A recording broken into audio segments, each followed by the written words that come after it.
Hi hello అండి, welcome to our channel Vijay vlogs officials అండి. ఈరోజు అయితే నేను లంచ్ బాక్స్ రెసిపీ అయితే చేస్తున్నాను. అది కూడా క్యారెట్ చిక్కుడుకాయ ఫ్రై అయితే చేస్తున్నానండి.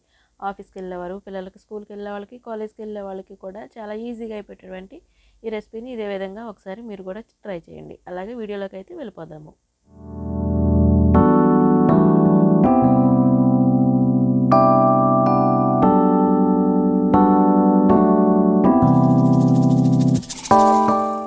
ముందుగా మనకు కావాల్సినవి చిక్కుడుకాయలు ఒక అర కేజీ తీసుకున్నానండి. అలాగే క్యారెట్ ముక్కలు 1 కప్ తీసుకున్నాను, పచ్చిమిర్చి ఒక 4 తీసుకున్నాను, కారం 1 టేబుల్ స్పూన్ తీసుకున్నాను, అల్లం వెల్లుల్లి పేస్టు, అలాగే పసుపు, మిరియాల పొడి, ఉల్లిపాయలు. ఈ విధంగా నేను అన్నీ కట్ చేసుకొని పక్కనైతే పెట్టేసుకున్నాను.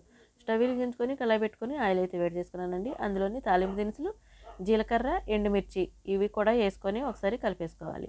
ఆ తర్వాత కొంచెం పచ్చిశనగపప్పు అయితే 1 టేబుల్ స్పూన్ అయితే వేసుకొని వేపుకుంటున్నాను. తాలింపుల్లోకి ఇలా వేసుకుంటే కనుక చాలా టేస్ట్ మాత్రం బాగుంటుంది. అలాగే అది ఫ్రై అయిపోయిన తర్వాత ఉల్లిపాయ, పచ్చిమిర్చి కూడా వేసుకొని ఒకసారి ఇలా కలిపేసుకొని ఒక 2 రెమ్మలు అయితే నేను కరివేపాకు అయితే తీసుకున్నానండి. అది కూడా ఫ్రెష్ కరివేపాకు అయితే చాలా బాగుంటుంది అన్నమాట. అలాగే ఇదంతా ఫ్రై అయిపోయింది, చూసారు కదా. ఇది ఇలా ఫ్రై చేసేసుకొని బ్రౌన్ కలర్ వచ్చే వరకు కూడా మనం ఫ్రై చేసేసుకోవాలి. ఇలా ఫ్రై అయిన తర్వాత చిక్కుడుకాయలని నేను ఈ విధంగా చిన్నగా కట్ చేసుకున్నానండి. ఈ ఫ్రైకి గింజలు ఉన్నాయి అయితే మాత్రం చాలా బాగుంటుంది. మీకు దొరికితే కనుక అలా ట్రై చేయండి. అది వేగిన తర్వాత చిక్కుడుకాయ ముక్కలు, క్యారెట్ ముక్కలు కూడా వేసుకొని నేను ఇలాగా ఒక 5 నిమిషాలు మాత్రం నేను సిమ్లో పెట్టుకుంటున్నాను.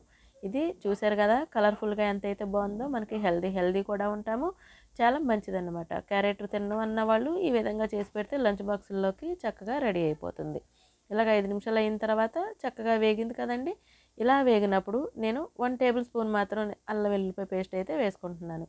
ఈ అల్లం వెల్లుల్లిపాయ పేస్ట్ వేసుకోవడం వల్ల కొంచెం అరగలేదు అన్నట్టుగా ఎవరన్నా ఉంటే కనుక ఇది వేసుకుంటే మనకి జీర్ణక్రియ బాగా జరుగుతుంది అనమాట. అందు గురించి నేను 1 టేబుల్ స్పూన్ అల్లం వెల్లుల్లిపాయ పేస్ట్ అయితే వేసేసుకొని ఇలాగా ఒక 5 నిమిషాలు మాత్రం నేను సిమ్లో పెట్టేసుకొని మూత పెట్టేసుకుంటున్నాను. చూసారు కదండి, మనకు చూస్తుంటేనే ఇప్పుడే కలర్ఫుల్గా చక్కగా అయితే కనపడిపోతుంది.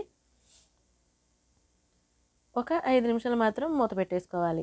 చూసారు కదండి, 5 నిమిషాలు అయిన తర్వాత ఇలాగైతే మనకి ఫ్రై అయిపోయిందనమాట. ఇలాగా మనకి కొంచెం ఆయిల్ కూడా తక్కువే పడుతుందండి ఫ్రైల్లో కాబట్టి.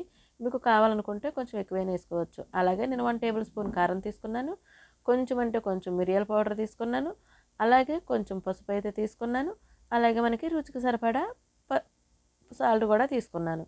ఇవన్నీ వేసుకొని ఒకసారి మనం కలిపేసుకోవాలి.